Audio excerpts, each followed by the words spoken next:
everybody, welcome back to NSB Custom Cars. Today we got the 1980 Z28 back in the garage. Last time it was in here, I believe, was when I put the rear gear in it. And the reason it's back now is when he's driving down the road, comes across humps and stuff in the road, like going across bridges and stuff. That jolt, when you go across it, the tires are coming up and they're hitting on the inside of the fender wall. And plus the car kind of lays down a little bit on the driver's side. So the coil springs are just, the original 1980, and they're just lost their tension some, letting this go. So we got a brand new set of coil springs, and we're going to put these in. Hopefully this is not going to be too big of a job. You never know what you run into. So let's get started. So the first thing we need to do, we're going to get this up in the air, and we're going to get the tires knocked off the front. All right, the next thing, now I got the tires off of it. We're going to remove the two front shocks because they go straight through the center of that spring.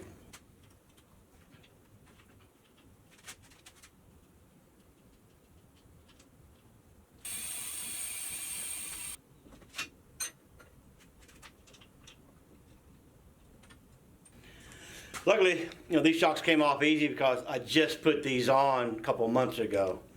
9 out of 10 times, you have to end up cutting these to get them off or ruining the shock. All right, next thing, now that I got the shocks off, this is Z28, so it's got the front sway bar. The front sway bar is hooked onto the bottom A-arm. So we need to remove, not the whole thing, we just got to unhook it from the A-arms.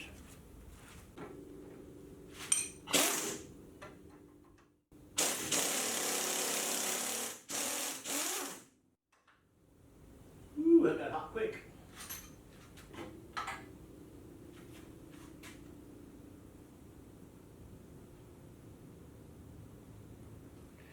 As you can see on the A-arm, just one long bolt. You got a bushing that goes in two washers, a tube, another washer, another bushing.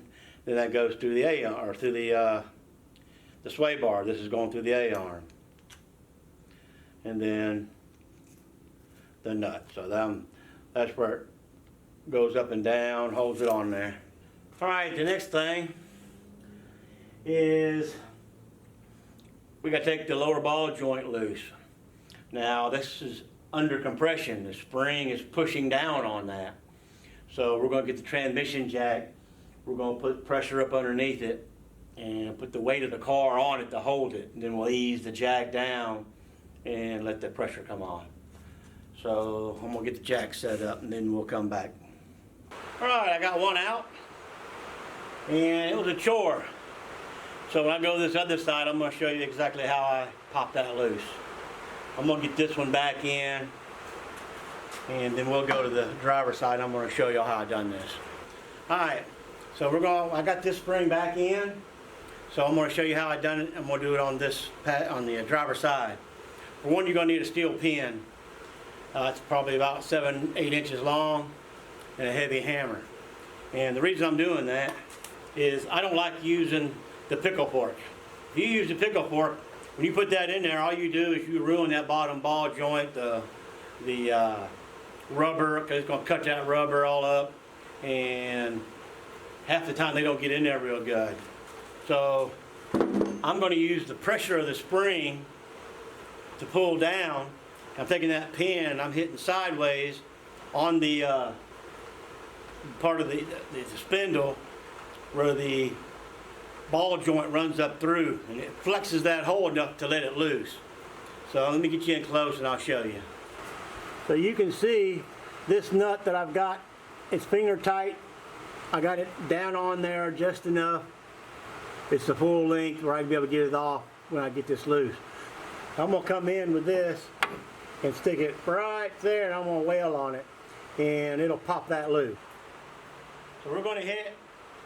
I've got my jack underneath here to keep this from unloading and going all the way to the floor and exploding.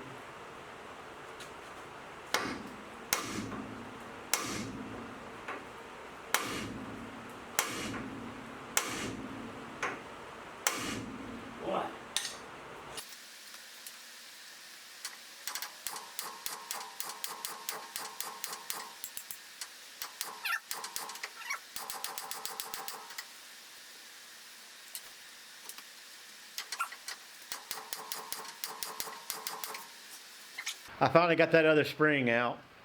It fought me. It didn't want to come loose. I ended up having to turn the wheel, and I hit that spot with a hammer without that pin. I think that pin was just absorbing too much shock and wasn't getting enough hit on it. I hit it twice with a hammer, it popped loose. Now going back in, these springs are a little tighter than what came out, and they don't want to go up in there. You just can't stick the spring up in there and then push that up in there. You have to compress that spring down.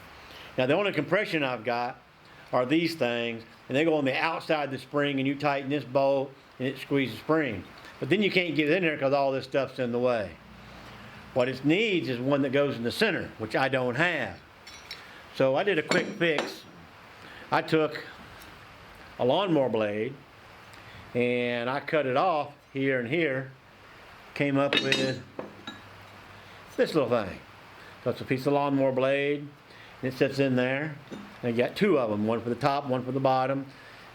And I took this puller, I got two of them. So I took the pin out. So it's going to run up like that. Then you put this in like this. And I have a nut that will screw on here. Washer in the nut. Then you can tighten this down, and these come together and squeeze that spring in. So let me get it in there, get it loaded, and we'll pop this other spring back in. Okay, as you can see, I've got it pulled down some with my plates in there. And we're going to try to put it in.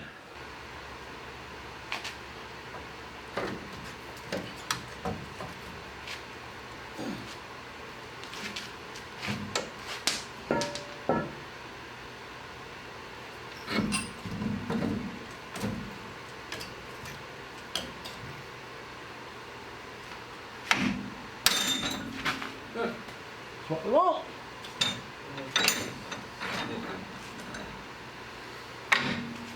Now we take our nut back out.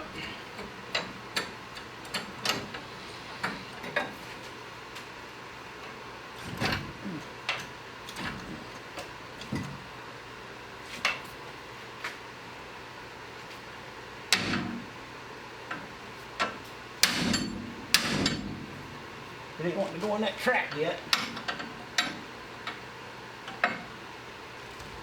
Oh, I almost got it.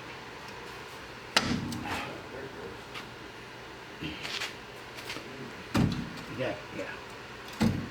Come on. Keep on going. Okay. Hold that. Now we got her.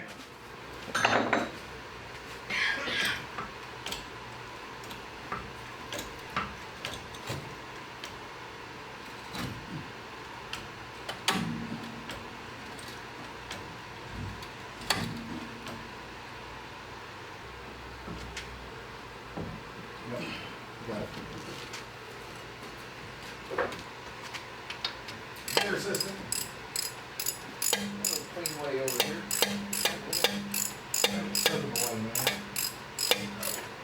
Alright, we got the springs all put in and everything buttoned back up, tires back on until he goes down the road to see if it helps him any. We don't know until then. But I got to put a starter on this car, and that'll be tomorrow because we got to take it off, take it down, get another one. And I'm not going to shoot a video on putting the starter on. If anybody don't know how to put a starter on, that's just the way it is. Don't forget to like us, subscribe, and until next time.